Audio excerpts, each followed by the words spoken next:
In the early hours of a freezing January morning in 1911, London slept under a blanket of silence, the kind of silence that makes your skin crawl and your breath hang in the air like a ghost, the kind that whispers something is coming in the narrow alleys of the East End hidden in the shadow of soot-covered chimneys. A storm was brewing inside a modest brick house. On Sidney Street, two men sat waiting, their eyes hollow, their hands steady. They were not British, not even part of any army. They were exiles, broken fugitives from the Russian Empire, men who had tasted blood and chaos back home and brought it with them to the streets of London.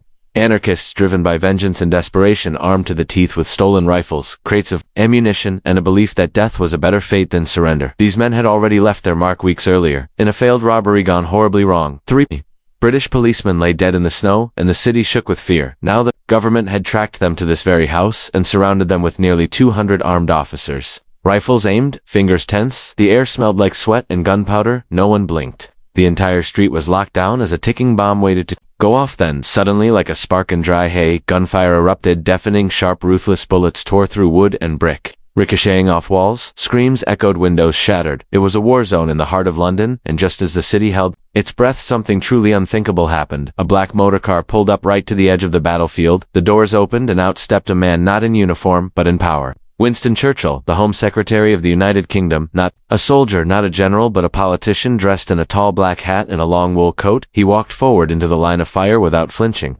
Photographers captured him as bullets whistled through the air, some striking just feet away. No one understood why he was there. Was it leadership? Was it madness? Was it a calculated move to carve his name in the headlines? Or an ego too big to hide behind walls? People whispered, some in awe, some in fear. Churchill stood silent, hands behind his back, watching as the building burned. Yes, burned. Flames had broken out inside, thick choking smoke rising into the cold morning sky. The anarchists still inside refused to surrender, coughing, bleeding, but determined to die fighting. And then came Churchill's most chilling moment. He refused to let the fire brigade intervene. He ordered them to hold back and let the flames do the work. Let the men inside be consumed by fire and ash. Those nearby stood in horror, unable to look away. Witnesses would later say they heard screams, the kind of screams that stay in your bones long after the fire dies. Down the house collapsed, the gunfire stopped, but silence brought no peace, only more questions. Headlines exploded across the nation. Was Churchill a hero or a killer? Had he upheld the law, or crossed the line into political theater? The press tore him apart, some praising his strength, others accusing him of murder, of playing God in a city not built for such brutality. And behind the smoke, behind the heat, was a young ambitious man who had come within inches of political suicide in that moment. Winston Churchill stood,